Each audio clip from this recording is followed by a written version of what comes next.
బతికే ఉంటే ఇదే ఖమ్మం టౌన్కు సంబంధించి వేల కొద్ది ఇళ్లను పేదవారి కోసము భూసేకరణ చేసి కూడా కేటాయింపులు చేసి కూడా రాజశేఖర రెడ్డి గారు వెళ్లిపోతే ఈ ప్రభుత్వము ఇంతవరకు ఆ ఇళ్ల మీద పనులు చేయలేదు. ఆ పేద ప్రజలకు ఈ రోజుకి వరకు కూడా ఇవ్వలేదు. రాజశేఖర రెడ్డి గారు బతికే ఉంటే నాగార్జున సాగర్ మా మోడర్నైజేషన్ వర్క్స్ కూడా ఈ పాటికి ఎప్పుడో పూర్తయిపోయాయి.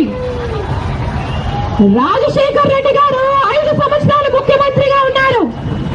కులాలకు, మతాలకు, ప్రాంతాలకు, పార్టీలకు కూడా అతీతంగా రాజశేఖర రెడ్డి గారు ప్రతి వర్గం గురించి ఆలోచన చేశారు.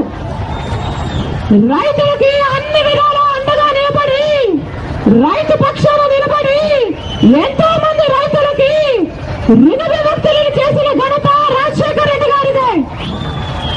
రాజశేఖర రెడ్డి గారికి ముందు చంద్రబాబు గారు రైతులకి, మహిళలకి రూపాయి వడ్డీ మీద రుణాలు ఇస్తే రాజశేఖర రెడ్డి గారు ముఖ్యమంత్రి అయిన తర్వాత రైతులకి, మహిళలకి పావుల వడ్డీకి రుణాలు ఇచ్చారు.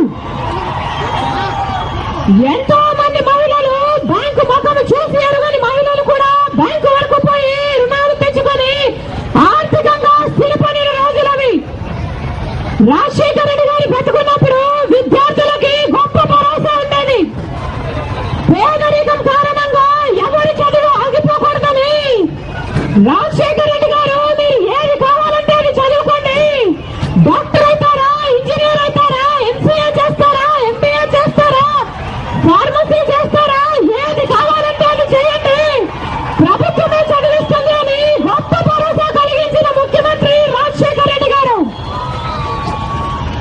పేదరికం కారణంగా వైద్యానికి ఎవరూ దూరం కాకూడదని, పేదవాడు కూడా గొప్ప వైద్యం చేయించుకోగలగాలని, అది కూడా గొప్ప వాళ్ళలాగా కార్పొరేట్ ఆసుపత్రికి వెళ్లి లక్షలు ఖరీదు చేసే వైద్యము ఉచితంగా పొందగలగాలని రాజశేఖర రెడ్డి గారు ఆరోగ్యశ్రీని చేశారు.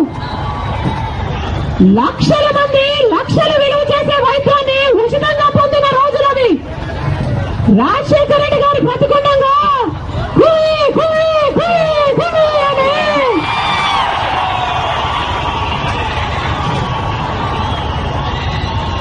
ఫోన్ చేసిన 20 నిమిషాలకు వచ్చేసరి 108. కానీ ఇప్పుడు ఎక్కడా కనిపించదు. రాజశేఖర రెడ్డి గారు బ్రతుకున్నప్పుడు లక్షల కొద్ది పేదల కోసము తక్కువ ఇళ్లను కట్టిన ఘనత రాజశేఖర రెడ్డి గారిదే. రాజశేఖర రెడ్డి గారు బియ్యం పథకం అయితేనేమి, అభయహస్తం అయితేనేమి, ఉపాధి హామీ అయితేనేమి, ఇలాంటి ఎన్నో పథకాలను అద్భుతంగా చేసి చూపించారు. ఇన్ని పథకాలను ఇంత అద్భుతంగా చేసిన ముఖ్యమంత్రిగా రాజశేఖర రెడ్డి గారు ఏ రోజు కూడా ఒక్క ఛార్జీ కూడా పెంచలేదు.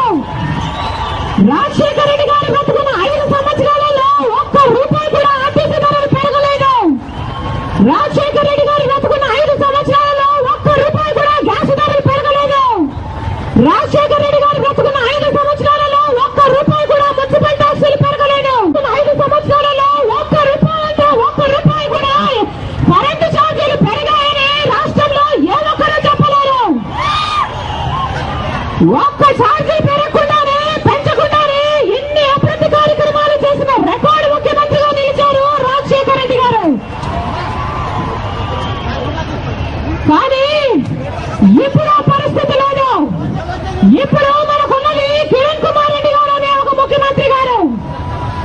ఇది కాంగ్రెస్ ప్రభుత్వము, రాజశేఖర రెడ్డి గారు గెలిపించిన ప్రభుత్వమే తప్ప రాజశేఖర రెడ్డి గారి ప్రభుత్వము కానే కాదు. ఇప్పుడున్న కాంగ్రెస్ ప్రభుత్వంలో రైతులకి కరెంటు లేక, నీళ్లు లేక వేసిన ప్రతి పంట మీద నష్టం వచ్చి అప్పుల పాలైపోయారు రైతులంతా. ఇప్పుడున్న